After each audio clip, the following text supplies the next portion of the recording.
Hi everyone, welcome back. I'm Di, and today I am bringing you my recent reads video. I have recently read a few standalone novels as well as one start to another series, and I thought I'd share my thoughts with you on them. So a couple of these books will go to what I'm calling my Flashback February Reads project, which is basically me reading books from authors that I enjoyed in my teen years. Maybe a little bit earlier than that, but authors that I enjoyed while I was growing up, I guess. One of these is from one of those authors, but I read it way back in 2020, and another one is one that I've been meaning to get to for a while, but is from an author that I haven't read from before. So I have 4 books to share with you today, so let's get into it. The first book I want to talk about is Trick or Treat. This one is by Richie Tankersley Cusick and is a point horror. If you are familiar with point horror, this was a very popular series of mysteries that was released in the 90s, I think. Let me check that. This one was published in 89. This one follows a main character named Martha, and her mother has just gotten remarried and decided to pick them up and move them into a house with her new husband. Her new husband has a son who's around Martha's age. But anyway, right after they move in, the parents decide to take their honeymoon trip and leave Martha and her stepbrother to fend for themselves in this new house. It's not a new house, it's new to them. They're both in high school, so I guess the parents felt comfortable enough to leave them on their own. But shortly after they move in, Martha starts getting threatening phone calls. She feels like there's somebody watching her in her room. There are weird things showing up outside her window. And then she hears that the previous inhabitants of the house had a high school age daughter who was murdered.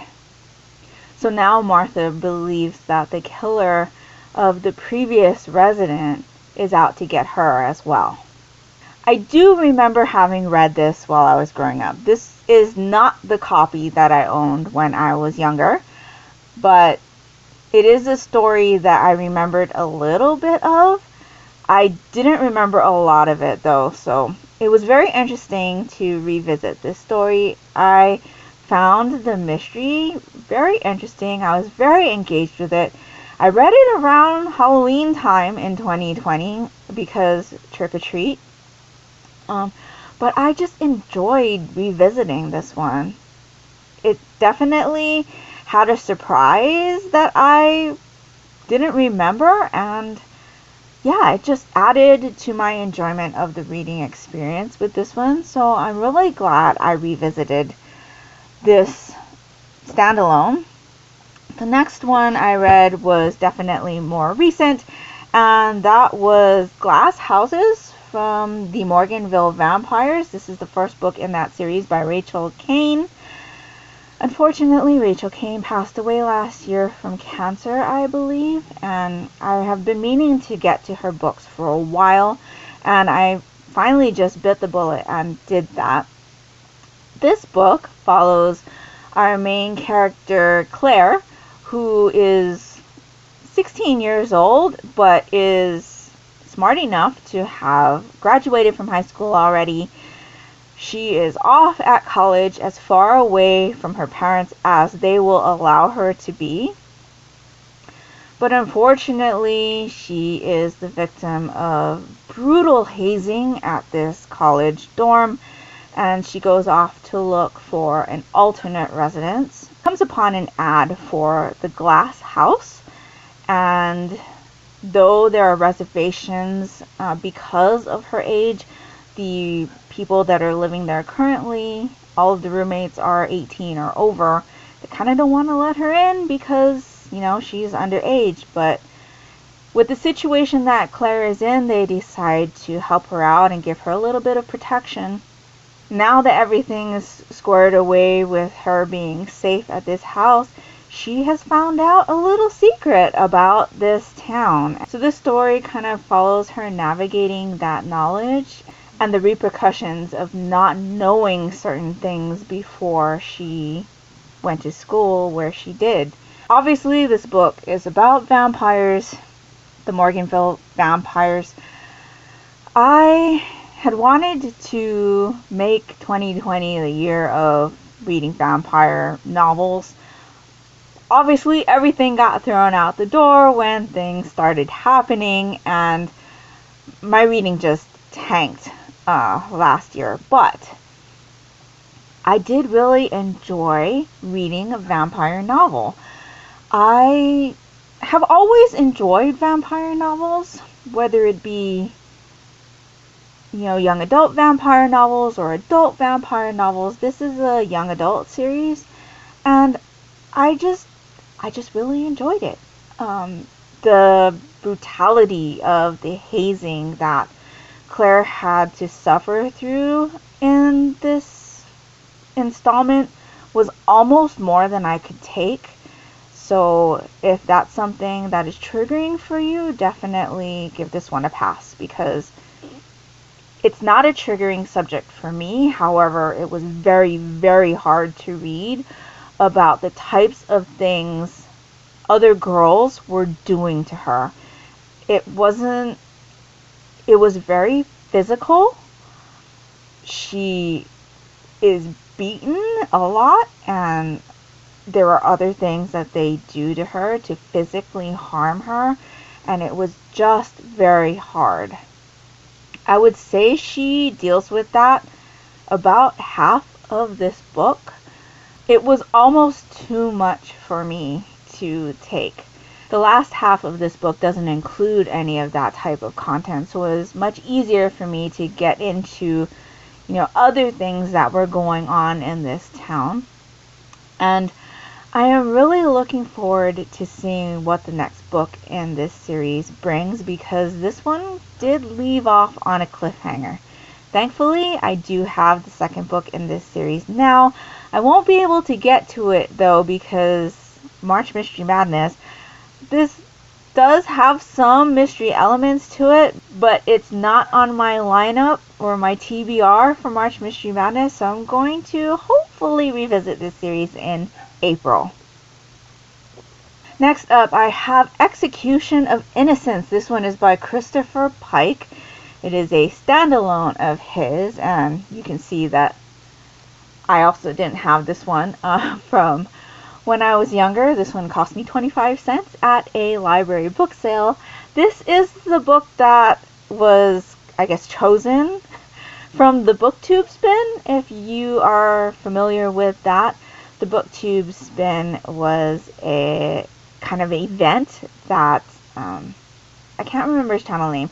I'll link his announcement video down below, but he basically had us put together a stack of books that we wanted to read, things that we've been meaning to read for a while and just maybe haven't gotten to, or anything we wanted to read. Basically put a stack together, document it, and then at the end of January he spun a number between 1 and 20, and that was the book that we had to read in the next 2 months. So the book number was 15, and for me this was book number 15 in my stack, and so I decided to go ahead and give it a read. I did read a lot of Christopher Pike growing up. This was part of my Flashback February Reads project. I don't think I have read this one though. I'm not entirely sure. I didn't document my reading when I was younger, so I can't be positive. But I will tell you that this one definitely felt familiar when I was reading it, so I don't know. This one is a mystery. At the beginning of the story, we know that one of the most popular boys in school has died, and the police officers are trying to figure out who killed him. There are a couple different suspects that they're focusing on, and that's pretty much all I'm going to tell you. This book is only 194 pages, I think, 97. 197 pages. It's not very long at all. And I think even the little blurb on the back here, it's 2 short paragraphs, I think already tells too much. But I enjoyed this read. Like I said, it felt familiar. I don't know if I read it before, but I enjoyed visiting Christopher Pike's work again. I have a ton of his books in my collection, whether it be from when I was growing up or ones that I've collected from library book sales in my adult years. And I just really want to make my way through his collection of works. And so I finally started doing that with this one, and I really enjoyed it. So that is my novel done for the Booktube Spin. I did do a separate pile of manga for that, and I am working on that title right now, but it is not in this video because I haven't read it yet. So lastly, I read R.L. Stine's College Weekend. This is number 32 in the Fear Street series. Again, I was a big fan of Fear Street when I was growing up. Another one in my Flashback February Reads project. And this one I don't know if I read before either. Throughout the book, it didn't really feel familiar, but the end did. So I'm not sure if I've read this one or not. I don't know, to be honest. This one doesn't have a library book sticker on it or a used bookstore sticker on it, so I think it's one that I've had since I was a teenager.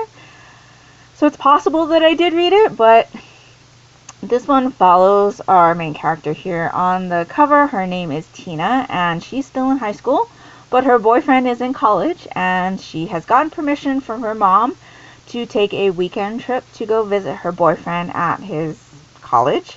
But the caveat is she has to take her cousin with her, so she and her cousin go on the train and get to the train station where her boyfriend's college is, and her boyfriend doesn't show up to pick them up. So right off the bat, Tina's feeling really strange about this because he's never broken an appointment with her before. And so she's getting concerned, she's wondering where he is, and then his roommate shows up and says, oh, he took a last-minute trip out of town. He'll be back later tonight. I'm here to pick you up, and everything's hunky-dory. But as the weekend goes on, her boyfriend continues not to arrive. So that's all I'm going to say on that because this book is under 150 pages. It was a very, very fast read, and I enjoyed reading this one as well. I didn't enjoy this one as much as I enjoyed Execution of Innocence, though. The main character in this one is kind of whiny. And I know I'm no longer the target age for this book, but I think even Teen Dai would find her whiny. A lot of the decisions she made, I didn't understand. I was like, what are you doing?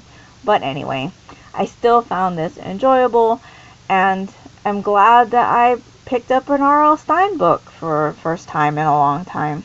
I do have many other books in the Fear Street series in my collection that I'd like to get through as well, so I will be continuing my project getting through these books as well as Christopher Pike's and other authors that I read while I was growing up.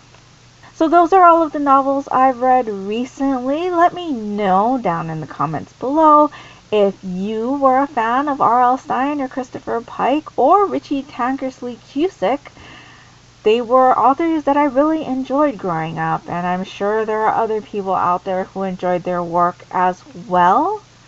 If you weren't but have read any of Rachel Cain's work, let me know down in the comments below as well, because I'd be really interested to know which series of hers is your favorite.